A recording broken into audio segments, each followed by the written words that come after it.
आज हमारे देश का कृषि विकास दर 2%, 3% के बीच रहता है।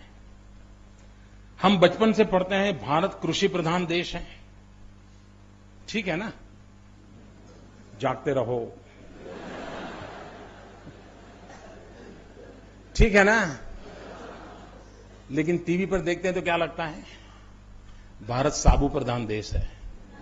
हम साबु का ही उत्पादन कर रहे हैं।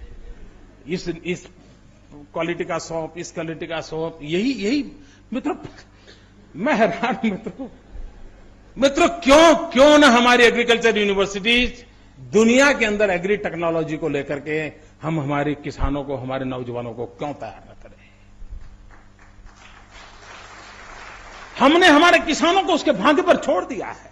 उसके पिताजी ने उसको जो आदतें छोड़ी थी, बेचारा आज देश की आजादी के 60 साल के बाद भी उसी परंपराओं से जी रहा है। मित्रों, हिंदुस्तान में 30 करोड़ की जनता का पेट भरने के लिए जितना अन्न लगता था, किसानों की संख्या कम हो रही है, जमीन की जगह कम हो रही है और 120 करोड़ का पेट भरने की नौबत आई है, तब जाकर के हमने आधुनिक एग्रीकल्चर की जरूरत पड़ती है। मित्रों, हमारी प्रोडक्टिविटी बढ़ाने की जरूरत होती है और इन चीजों को मित्रों सिर्फ परंपराओं से नहीं आता है, हमें इनोवेशन से आता है, रिसर्च से आता है, उस प्रकार की ह्यूमन रिसोर्स डेवलपमेंट से आता है, उस प्रकार की टेक्नोलॉजी को इवॉल्व करने से आता है और उन सबको जब जोड़ते हैं तब परिवर्तन आता है।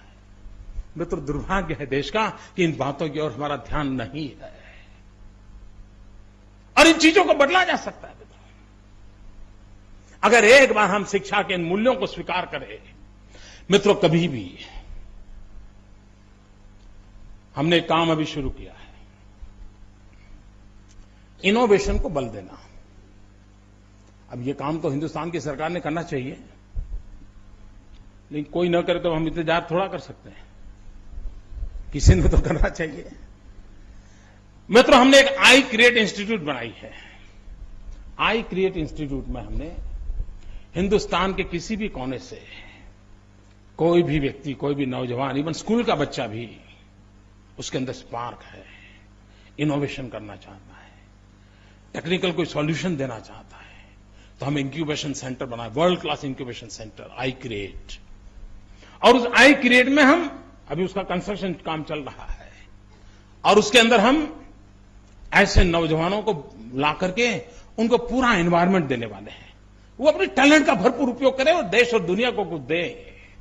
मैंने नारायण मूर्ति से प्रार्थना की, मैंने कहा ये सपना है हमारा, सरकार पैसे देने के लिए तैयार है, लेकिन मैं इसको सरकार के पास रखना नहीं चाहता हूं। मित्र, ये बहुत बड़ा फर्क है हमारे में, औरों में फर्क है। और लोग पावर में इंटरेस्टेड हैं, हम एम्पावर की प्रायोरिटी रखते हैं।